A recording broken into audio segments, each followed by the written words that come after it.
কোভিডের কারণে নেতাজি সুভাষচন্দ্র বসুর ১২৫তম জন্মবার্ষিকী সেইভাবে উদযাপন করা সম্ভব হয়নি। অনলাইনে সীমাবদ্ধ রাখতে হয়েছিল উদযাপন অনুষ্ঠান। তাই নেতাজির ১২৬তম জন্মবার্ষিকী বড় করে পালন করার সিদ্ধান্ত নিয়েছে নেতাজি সুভাষচন্দ্র বসু ১২৫তম জন্মবার্ষিকী উদযাপন কমিটি। আগামী ১ জানুয়ারি থেকে ২৩ জানুয়ারি পর্যন্ত দেশ জুড়ে বিভিন্ন অনুষ্ঠানের মাধ্যমে নেতাজির ১২৬তম জন্মবার্ষিকী পালন করবে এই কমিটি। ২৩ তারিখ সমাপ্তি অনুষ্ঠান হবে ইউনিভার্সিটি ইনস্টিটিউট হলে। নেতাজির সংগ্রাম, আদর্শ, জীবনবোধ ও কর্মকাণ্ডকে ঘরে ঘরে পৌঁছে দিতে আগামী ৩১ ডিসেম্বর এক ওয়েবিনারের আয়োজন করেছে উদযাপন কমিটি। তাতে বক্তব্য রাখবেন নেতাজি কন্যা প্রফেসর অনিতা বসু পাফ।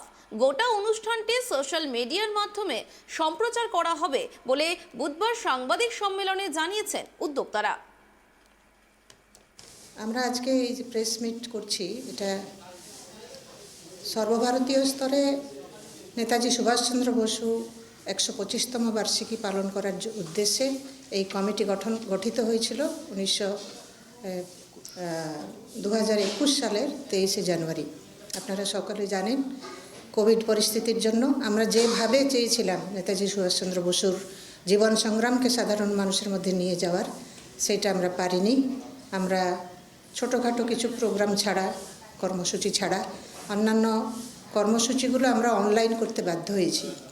সেই কারণে যথাযথভাবেই এই কমিটি সিদ্ধান্ত নেয় যে আরও একটি বছর এই কর্মসূচিকে আমরা পালন করব এবং সেই কর্মসূচি আজকে পালিত হতে চলেছে ১২৬তম জন্মবার্ষিকী পালন করার উদ্দেশ্যে।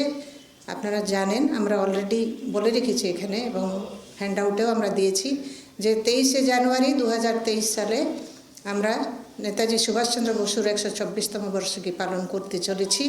এবং আরেকটা অ্যানাউন্সমেন্ট আমরা করেছি, ঘোষণা করেছি যে ১ তারিখ থেকে ১ জানুয়ারি থেকে ২৩ জানুয়ারি পর্যন্ত বিভিন্ন কর্মসূচির মাধ্যমে এই মহান বিপ্লবীর কর্মজীবন এবং তার স্ট্রাগল, তার সংগ্রামকে আমরা তুলে ধরব এবং প্রত্যেকটি মানুষের কাছে ঘরে ঘরে আমরা পৌঁছাতে চাই এটা নিয়ে।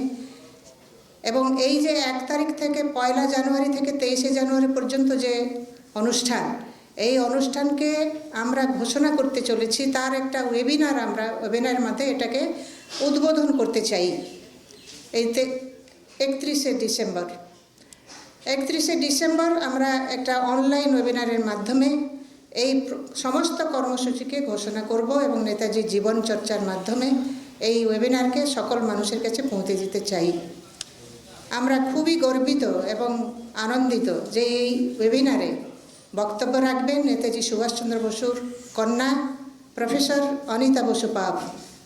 আনন্দের সঙ্গে সম্মতি দিয়েছেন এবং তিনি চান তার পিতার এই যে কর্মজীবন, সেটা নিয়ে ভারতবর্ষের মানুষের মধ্যে এখনও যে আবেগ, সেটা নিয়ে তিনি আপ্লুত।